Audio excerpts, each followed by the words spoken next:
Hello and thank you for your interest. With this video I would like to give you a brief insight into the complexity of my missions. Using the example of mission 1 of the Stormfront campaign, I would like to show you how I approach the topic and how a mission is structured. I hope this will also show why those who are new to my campaigns might be a bit confused at first and understand better why things are the way they are after watching this video. First of all, a brief overview of different games that you all know, how the framework conditions are there, and why the campaign based on a story is not too easy to implement in DCS. In games such as Mario Kart, for example, there is a predetermined route in an apparently open world, but it is not that open. In principle, the road cannot be left, with the exception of choosing the wrong direction. There is no chance for the player to do anything wrong. The same applies to racing simulations like Colin McRae. If I leave the track, I won't get far, and nobody would seriously try to do that and see the restriction as a limitation. In Formula 1, the drivable world ends at the track boundary. Games with more or less open worlds, such as Fortnite, don't tell a story. There is no conversation and it's purely about collecting points. The player can do whatever he wants, but if he behaves unwisely, he won't get far. Messages and comments are of general nature and do not follow a story. No reason to criticize the game or the developer. DCS as a simulation, on the other hand, is an open world in which the player can fly around for hours as they please. However, this is not possible within a campaign, because the story provides a framework that is in no way determined by DCS. The developer sets this framework based on the story and instructions, and relies on the player to behave like a pilot within a flight simulation and not just wander around. Okay, we are now in the mission editor. I just opened up the mission Stormfront mission 1.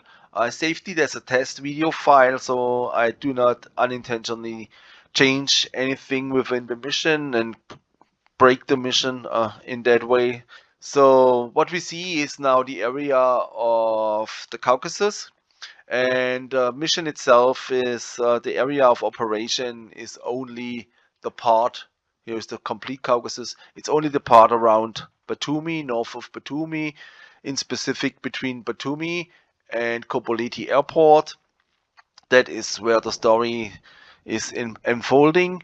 And I already put in the player's aircraft. You see the player's aircraft, and actually I marked all the roads and turning points on the map, which gives me an idea how the storyline is to follow. And on the other hand, these lines are visible on the kneeboard during the mission. When you're flying during the mission, you will go to the kneeboard and you see the map automatically generated by ED, so you will have an idea of your position, and you will see also the intended line, the intended track here on the kneeboard in the map, so you can check your position if you're too far away, if you get lost, if you're too far away, how to go back towards the intended track during the mission, all that kind of stuff. It's pretty easy to see. So the problem within DCS is this is an open field and the player is free to do everything he likes. So that would be easy if it's just a mission where you're looking for some targets to destroy and there is nothing else than just flying around looking for targets, shoot on enemies and all that kind of stuff. You can do that for hours. You can, as a mission builder, you will be able to spawn units and all that kind of stuff by Lua scripting regularly, so the players is happy for hours. But if you do a mission or a campaign based on a storyline, you have to have the players following the story. And to tell the story itself, a lot of triggers needed, especially the way I do it. So we move more to the list of triggers and scroll down the list of triggers just for mission 1, just for one mission. This is the list of triggers. In total, there are 335 triggers needed just for that mission. So that's actually a lot. The red ones are related to radio communication. The more yellow, orange ones are located to the smoke markers, all that kind of stuff. and radio calls and all that kind of stuff needs his own trigger. So radio call 126 has his own trigger, radio call 127 has his own trigger, just to make sure he's coming up in the right time and not everything is just displayed or spoken in 1 second. So there will be open up a window and there will be text where you can read 5 minutes. There is no time to read a text that is longer than 30 seconds during flight, because you have to be focused on your flying during the mission. So every radio call has its own triggers and appears at the right time, so the text itself is as short as possible. So, but to guide you guys through the mission, besides the triggers itself, there are a lot of trigger zones needed that activate the triggers. So let's activate all the triggers. So show all triggers. So you see there is now, it's much different now on the map. So there are a lot of trigger zones in total for mission 1. There are 81 trigger zones needed to guide you through the mission and to control what's happening outside the aircraft or the radio calls, all that kind of stuff. So I will talk to that a little bit in details for Batumi. When you start a mission in Batumi, let's scroll in. There is the start zone that activates the first stuff if the players appear in the mission. There is an active trigger zone. Then when you leave, there are a lot of triggers related to engine start. There's nothing to do with the trigger zone itself. And when you leave the trigger zone, there is a test smoke zone where I can do some tests. When one of the triggers starting the engine is working, there will be a smoke marker for me just for building up the mission. It's not visible and not needed for the player and the mission itself. It's just for building the mission. So there's one unnecessary, actually not unnecessary trigger zone. So there are only 80 needed trigger zones needed for you guys to fly. So when you leave the starter trigger zone and hovering towards the runway, that will trigger a trigger. Then you are ordered to take off on the runway. So there is a trigger zone for an aircraft departing the runway. That's also happened during your startup procedures.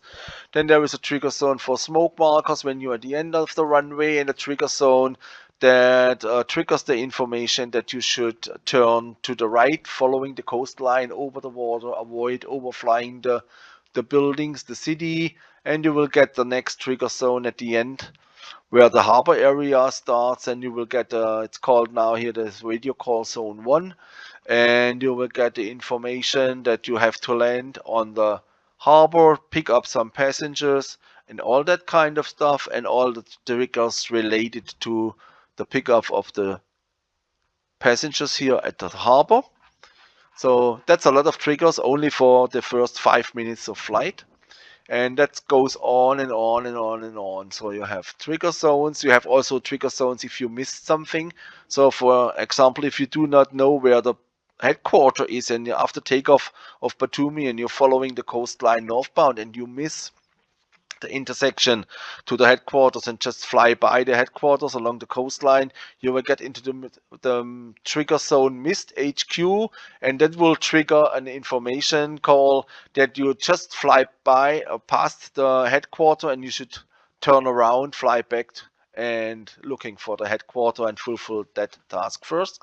So that's also a lot of trigger zone needed to let's say that way, to control the player and to avoid unintentional movement over the open map. There's another big trigger zone for just a course direction.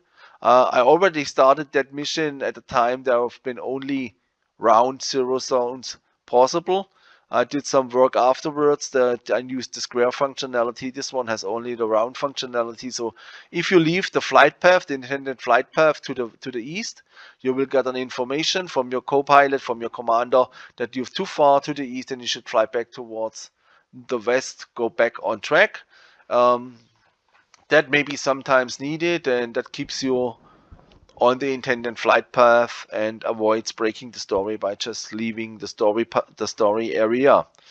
So I hope that gives you a little bit of an insight how a mission is built and how many work is needed to build such a mission. In addition, you need to create a story.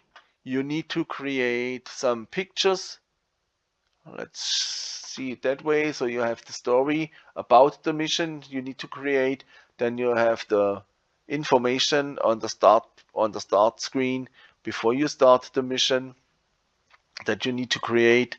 And I do 3 different localizations. So let's move to the localization panel, speech panel. So we have the localization in German, we have the localization, the default one, which is English, and we have a localization for French implemented. So every text is implemented into the mission separately. So that also takes a lot of time. There are the possibility of some add-ons that makes it automatically, but there is a high risk of building in some faults, and it needs a lot of time to find some faults afterwards. So I do it manually. That gives me a much safer feeling about that. But that's also is a lot of work to do. Of course, you need to do all the voiceovers in the mission. Actually, there are only English voiceovers, but you have to do all the voiceovers for any radio call. So there are a couple of at least 100. Well, let's go to the end of the list. So check how many.